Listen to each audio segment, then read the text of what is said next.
Will I treat you good?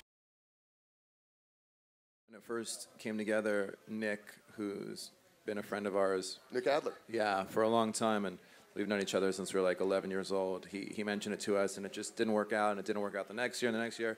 So this year, I hit him, I'm like, dude, SSMF. He's like, I know, we got to do it. So it all came together, you know. And you're playing about 3 o'clock, the outdoor stage? Yeah. All right. Now, album out right now, Valley Heart. When you guys aren't making music, what are some things that just you guys like to do? I saw you over here talking to Jared about like with the camera stuff. I mean, what are some of your hobbies? What kind of stuff do you guys get into? I pretty much do whatever I can to stay creative, whether it's taking photos or shooting videos, or, you know, even when we're not working on music for this band, I try and go in the studio as much as possible and make music. And when I'm not being creative, I'm probably out DJing at some club. When I'm not doing stuff with this band, we stay pretty busy. And then if I'm not working on music for this band, as Adam said, I'm working on stuff for other people or solo stuff. I'm married with a son, and so I spend quite a bit of time with my son. That's sort of my favorite activity. Apart from that, skate, go to skate park, play basketball. If you weren't in music, what would your career be? That's a really good question. I don't know that I have another skill set that could be applied for exchange for currency.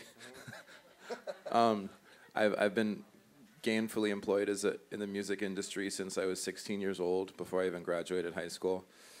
I once was a stylist, and I was actually just gonna say a stylist. You got good style. Thank you. I once was a wardrobe stylist and a stylist assistant for like fashion shoots and videos, commercials, and I've done art department. And once I worked at a yogurt store for a summer, but I wouldn't want to work in a yogurt store now, though I have a yogurt store in my speed dial in my phone right now.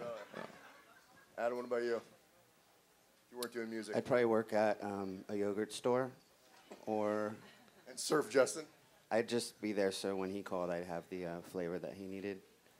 That's cute. You guys would still be together. That's great. Yeah. No, Well, I'd probably be a math teacher. Really? Yeah. That's great. Well, and so back to music. You guys work with a lot of different musicians. You've been in the game for a long time. If She Wants Revenge was to curate your own festival like this, give us a rundown of bands you'd want on it. I mean, there's the dream list, and then there's just like, I mean, if you didn't have to worry about or make any concessions to what was popular at the time or what was like the hot band, then I'm sure it would probably be more fun for us. Our music tastes span decades and all different styles and genres. I think that, like, for me, it would be something that incorporated really fun dance music, really good indie rock that people don't know about, and hip hop. I don't know. I mean, like when like groups curate like All Tomorrow's parties and you have that sort of thing. I mean, for me, I would just be like, okay, Lou Reed, do Transformer in its entirety. If you had to do that sort of like everybody plays their favorite album, I would say have Lou Reed play Transformer. Maybe Tribe do Low End Theory or People's Instinctive Travels. Probably Depeche Mode, do Violator, or... That would be pretty amazing. I thought you were going to say, like, I was, Speak and Spell. I don't want to argue.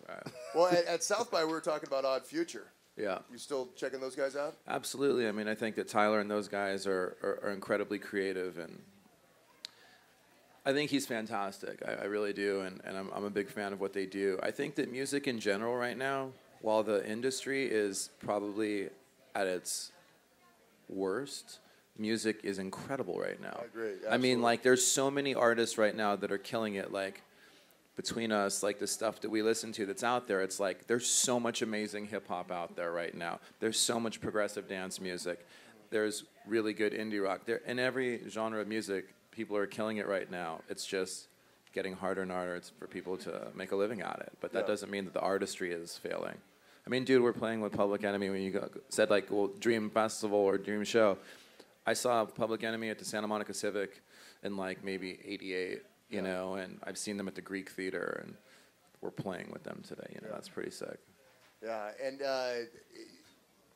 being around so much music, being in music for so long, do you have a piece of advice that maybe you give to other artists or that you got when you were first starting out that just stuck with you? Like just that nugget that always kind of pops into your head when you think about the music industry? The Shirley quote. Shirley Manson told us very early on in our career when we shot a video in New York for a song called These Things. She appeared in the video, and we had been touring relentlessly for months and months, and we were both really tired. I think I was sick, and we had a interview that was far away the following morning super early, and we were going to cancel it, and she was like, don't ever cancel any press. Like, you got to do it all. You just don't start getting into the habit of canceling things just because you don't feel good. You just got to, like, it's part of the business. You got to do it. And we listened to her, and she kind of became, you know, kind of like a mother figure to us at that time. And of course, Shirley Manson from Garbage. Yeah. But I mean, it was like we were doing a video shoot in Williamsburg. It was 6 a.m. We had just played a show the night before, or a talk show, you know, late night TV. Maybe it was Conan or something. And then we had to like go on a bus to go do another interview or something. And we were just dragging our feet. And we were exhausted. And she's like, you guys are living the dream. Like, you know how many bands would kill to do what you're doing right now, and you're complaining because you just did late night TV. You're doing a video where like I'm beating you and like S&M clothes, and now you have to go do an interview like 50 miles away, and you're tired. She's like, just do it. And I don't know. I mean, that's pretty sound advice. If a kid from a high school publication says we want to interview you for our thing, we'll do it. Like, we pretty much do everything unless we're just not able to. And I'll concur with that because you guys are amazing. You guys have been great partners with 98.7 and obviously coming out here today. So Right on, man. Well, thank you for having us, Darren. As far as advice for like kids, the thing that we always try and tell them is make music that you like. Don't, you know, listen to the radio and try and emulate things that are out there and try and fit into some kind of mold that, you know, music has become. Just make music that turns you on and be honest about it, and there'll be an audience for you out there. And I would say, having done this for so long, that like the most important thing I could offer a kid would be like, don't be in a hurry to get to the destination, because the journey is the real fun part. Like, don't worry about a record deal. Don't worry about a big show. Don't worry about, it's like the journey is what informs you as an artist. Like, I have a friend, you know, who is, you know, I have so many friends in various forms of entertainment, and I have one friend in particular who's always like, I got to do this, I have to do this, and I'm like, just make music and the rest will happen. Yeah. Just do your music, it will find an audience. Like, we started out as a production team of 2 guys, and then we were like, maybe we'll become a rap group. And we accidentally stumbled upon like a couple of songs that we wrote that really moved us in a certain way. And the next thing you know, we like made buttons and T-shirts and like a MySpace page when no one had a MySpace page as a band. And like Tom wrote us like, we really like you guys. Yeah. And like, and now no one has it's all gone full circle. No full one has circle. a MySpace page. No, but what I'm saying is, like, we did it for us, and we DJ'd clubs, and we put our songs on iPods, and we'd slip it in a mix with like, we'd be playing some like, you know, 80s dance music, and because that was the music that inspired us, we'd throw ours in, and people would be like, what is that? I never heard that before. And we're like, well, that's us. And that was enough. And like just being content with every part of the process and enjoying it for what it is. Because when you arrive at whatever you think the destination is, if you don't enjoy the journey, you won't enjoy the destination for sure. That's good. Yeah, that's a very good point. I know you do have more press to do, and I want to let you guys get out of here. But before I let you go, let's get to know you a little bit better. Do you want to talk about your firsts or your lasts? So I got a couple of questions regarding either of those. And they don't have to be the same thing. They're going to be individual questions. First, probably, yeah. All right, first CD you ever bought with your own money, or piece of music. Impossible for me to answer. My dad worked at a record company. I always had like a stack of vinyl coming in as it came in. But I went through all of my vinyl the other day, and I found a couple of things that I had purchased. And one was like a Shaka Khan Feel For You 7-inch, and the other thing was like Prince Erotic City, Darling Nikki 7-inch. But that wasn't the first, but that comes to mind. Good ones, Adam. I think it was a Prince record. First instrument you ever played with, you ever owned? Drum machine and turntables. A piano that my father had, and I remember there's a photo of me playing it when I was like 3. Your first love And how did that end? What does that mean if you don't know?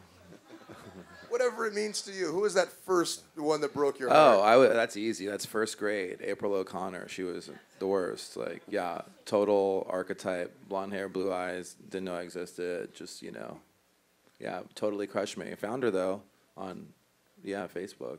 God bless. Yeah. She's a real estate agent. I've done pretty well for myself. I'm okay now. I'm married. And that's great. I'm okay about that whole thing. Yeah. Adam? This girl, Lean Tashton, that lived up the street from me that I had the biggest crush on, and a friend of mine didn't really know her. And as soon as I told him that I had a crush on her, he went and made her his girlfriend. Oh, bastard. And I just found both of them on Facebook, and we'll just leave it at that.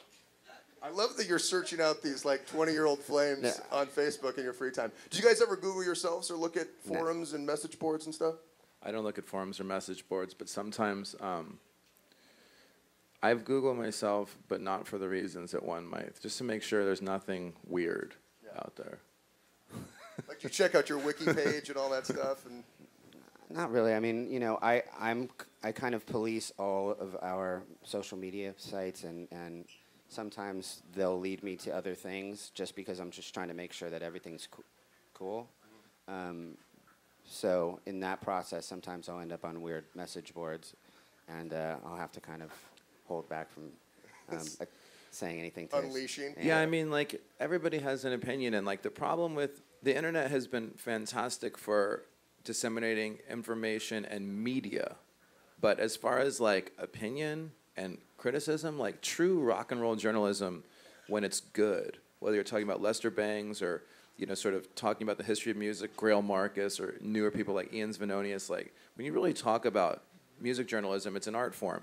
And just because some guy like decides that, I mean, here's my rule, anytime somebody posts in a forum, if they have an emoticon or a quote at the bottom of their avatar thing, and they regularly comment on message boards, you can't really take them seriously. So it's like everybody has an opinion. You can't pay attention to all of them. You know what I mean? It's like... Well, now that everybody has access, everybody's got an opinion, whether they do it in 140 characters or start some site. Digital cameras, Pro Tools, Serato for DJs. Technology has made everything accessible for everyone, but talent and taste is not something that is easily accessible. I don't think I can beat that. Ladies and gentlemen, give it up. She Wants Revenge. Thanks, guys, for coming by. You play today. Thanks for having us. 3 o'clock, outdoor stage. Go check them out. Thank you. Pick up Valley Heart. Thanks, dude. Will I treat you good?